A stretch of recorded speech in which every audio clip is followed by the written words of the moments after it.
Hello बच्चों, मेरा school Haryana में आपका स्वागत है। आज हम कक्षा 4 गणित विषय में मीना और पिंकी की तराजू पाठ 9 पढ़ेंगे। इस पाठ में हम विभिन्न वस्तुओं के तौलने की प्रक्रिया के बारे में जानेंगे कि विभिन्न वस्तुओं को किन किन बाटों से तौलते हैं, क्या क्या मानक होते हैं। किसी वस्तु में एक हमारे पास पहले से है, उसमें दूसरी और जोड़ दी जाए तो उसकी मात्रा कितनी बढ़ जाएगी।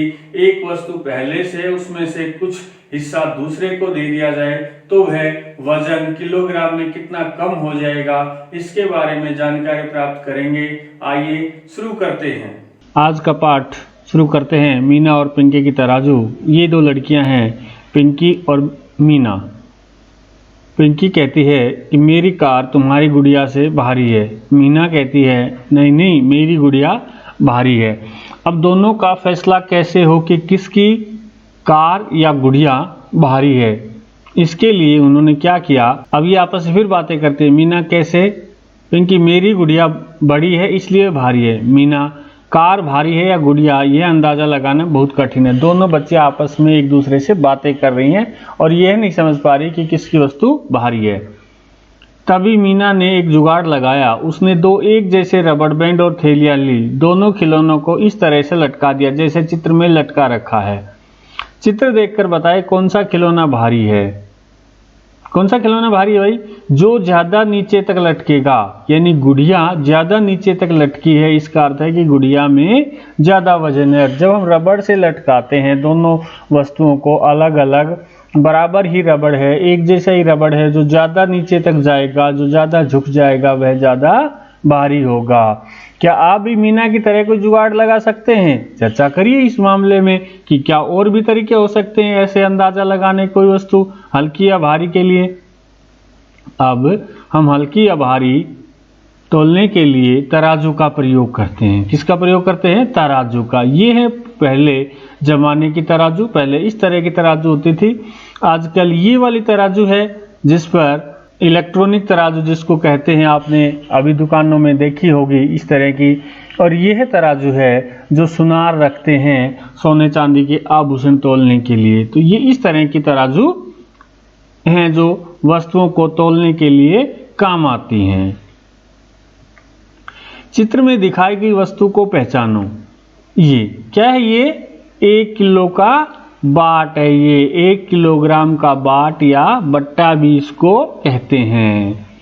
क्या ऐसे कुछ और भी बाट होते हैं? हाँ होते हैं। कौन कौन से होते हैं? जैसे चित्र में दिखाए गए हैं। जैसा चित्र में दिखाया गया 2 किलो का है, 1 किलो का है, फिर ये 500 ग्राम लिखा है, इसका मतलब आधा है। 1 किलो में 1000 ग्राम होते हैं और उसका आधा हो जाए तो 500 होता है।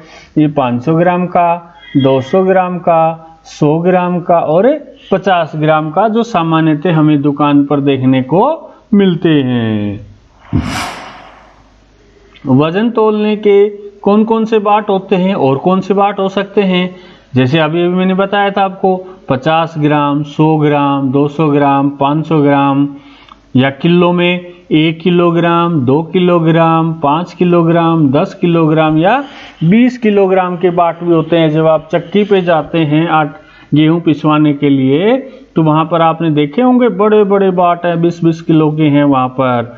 तो इतने बड़े भी बाट होते हैं जैसे चित्र में दिखाए गए हैं। ये है 1 किलो का, 2 किलो का, 5 किलो का, 10 किलो का और 20 किलो का। ये इस तरह के बाट हैं जिनसे हम तौलने के लिए प्रयोग करते हैं। ऐसी 5 वस्तुओं के नाम बताओ जो हम ग्राम में खरीदते हैं। ऐसी कौन कौन सी वस्तुएं जो हम ग्राम में खरीदते हैं? इसमें सभी मसाले आते हैं जैसे हल्दी, मिर्च, जीरा, धनिया, लौंग, इलायची आदि। ये जो वस्तुएं हैं हम किस में खरीदते हैं? ग्राम में खरीदते हैं। चित्र में दिखाई गई ये थोड़ी थोड़ी चीजें ली जाती हैं, हल्दी, धनिया, जीरा, लौंग, है ना। ये जो वस्तुएं हैं हम सब कम मात्रा में खरीदते हैं क्योंकि इनकी खपत भी हम कम करते हैं। कुछ ऐसी वस्तुओं के नाम बताओ जो किलोग्राम में तौलते हैं, ज्यादा मात्रा में खरीदी जाती हैं, जैसे आटा, चीनी, दाल, चना, राजमा, गुड़, शक्कर आदि। ये जो चित्र में जो दिखाई गई चीजें हैं, ये सारी चीजें हम ज़्यादा मात्रा में खरीदते हैं, किलो में खरीदते हैं। 1 किलोग्राम को किन किन तरीकों से लिख सकते हैं? हम जानते हैं कि 1 किलोग्राम में 1000 ग्राम होते हैं, तो हम निम्न तरीकों से लिख सकते हैं। कैसे लिख सकते हैं? 500 ग्राम के 2 हिस्से बना दें, 1000 ग्राम हो जाएं, या 200 ग्राम के बाट से यदि हम तोलें तो 5 बार हमें लिखना पड़ेगा। 200 ग्राम जमा 200 जमा 200 जमा 200, 5 बार लिख देंगे तो ये आपका 1000 ग्राम हो जाएगा। तो हम इस तरह भी 1000 ग्राम लिख सकते हैं। 100 ग्राम के हम 10 बार लिखेंगे तो हमारा 1000 ग्राम में बन जाएगा। दिख रहा है ये 1 2 3 4 5 6 7 8 9 10 बार हमने लिख दिया है, तो ये कितना हो गया? 1000 ग्राम। तो 1000 ग्राम को आप और भी अलग तरीकों से लिख सकते हैं। एक बार 500 ग्राम लिख दे, 2 बार 200 ग्राम लिख दे, फिर एक बार 100 ग्राम लिख दे, तो भी 1000 ग्राम हो जाएगा। अनेक तरीकों से लिखा जा सकता है। आप और तरीके भी सोच सकते हैं 1000 ग्राम लिखने के। मेरे पास 25 किलोग्राम चीनी थी, मैंने 42 किलोग्राम चीनी और ले ली। अब मेरे पास कितनी चीनी है? ये चीनी है। मेरे पास पहले से कितनी थी? 25 किलोग्राम थी, फिर मैंने 42 किलोग्राम और ले ली, तो अब मेरे पास कितनी चीनी हो गई? आइए हल करते हैं। पहले चीनी थी 25 किलोग्राम, अब चीनी और ले ली, कितनी ले ली? 42 किलोग्राम।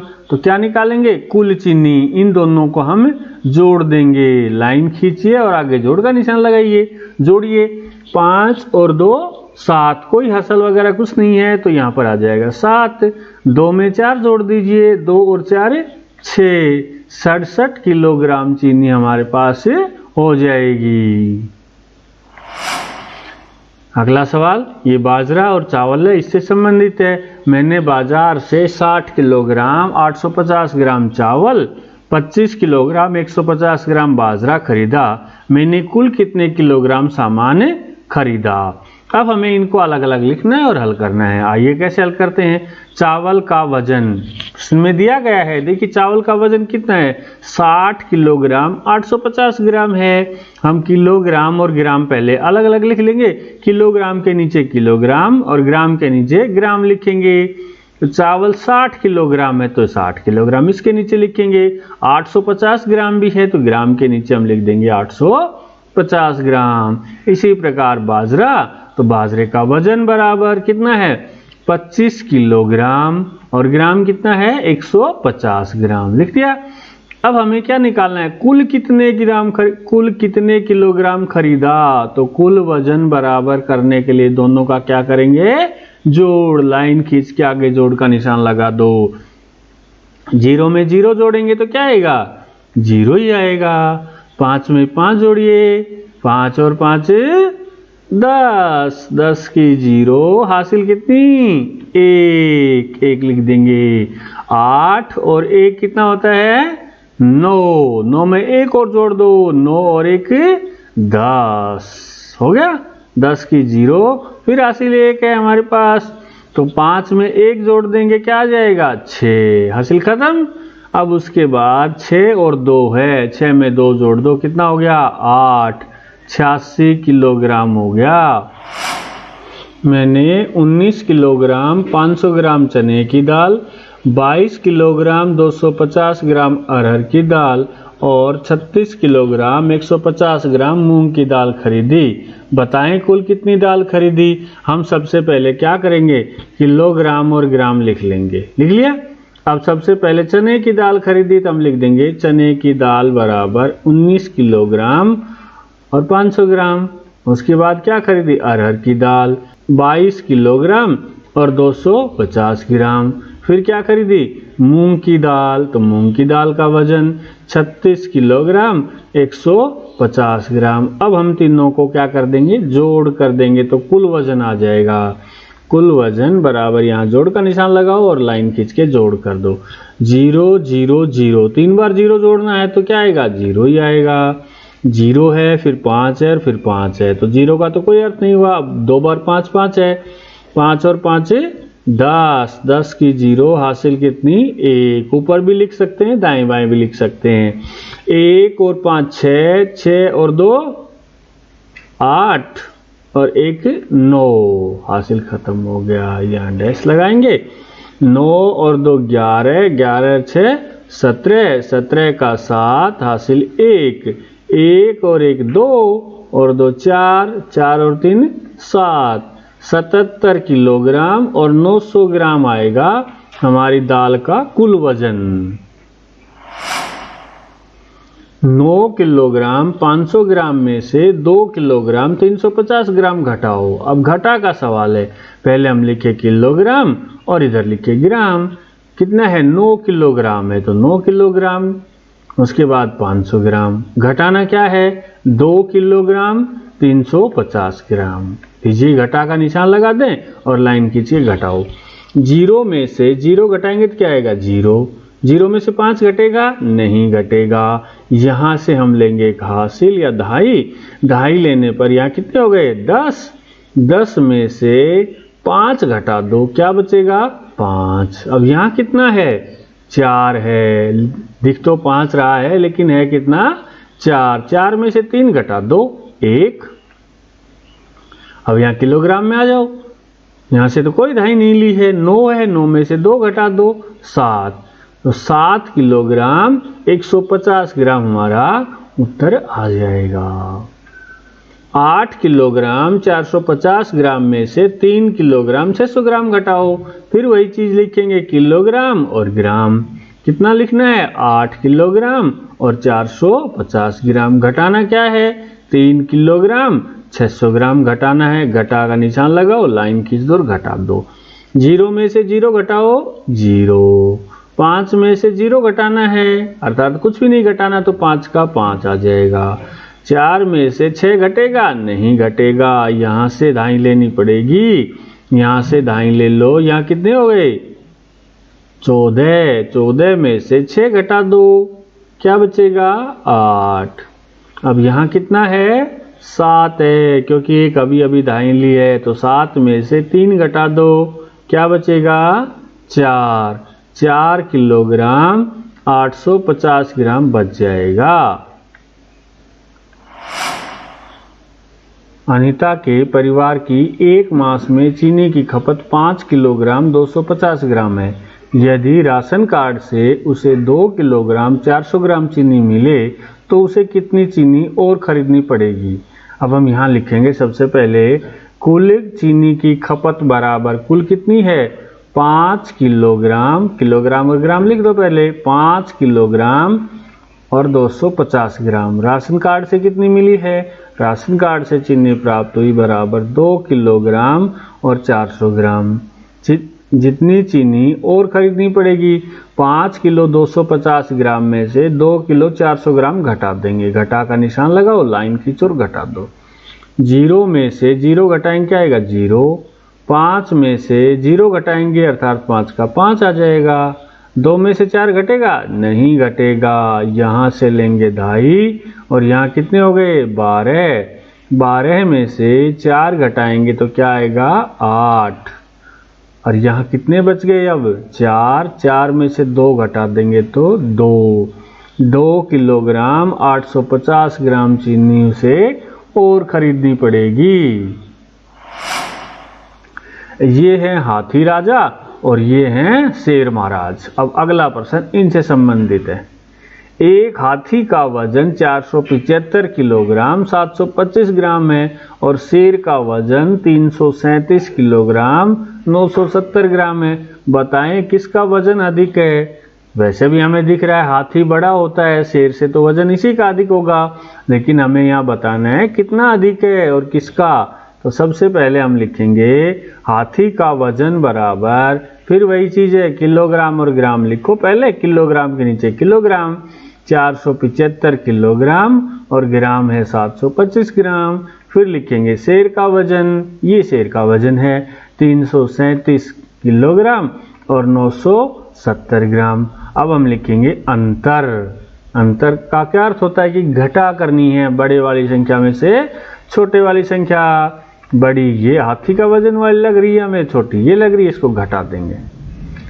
5 में से 0 घटाएंगे तो क्या आएगा, 5 का 5। 2 में से 7 घटेगा, नहीं घटेगा, तो यहाँ से ले लो एक ढाई। अब कितने हो गए, 12। 12 में से 7 घटाएंगे क्या बचेगा, 5।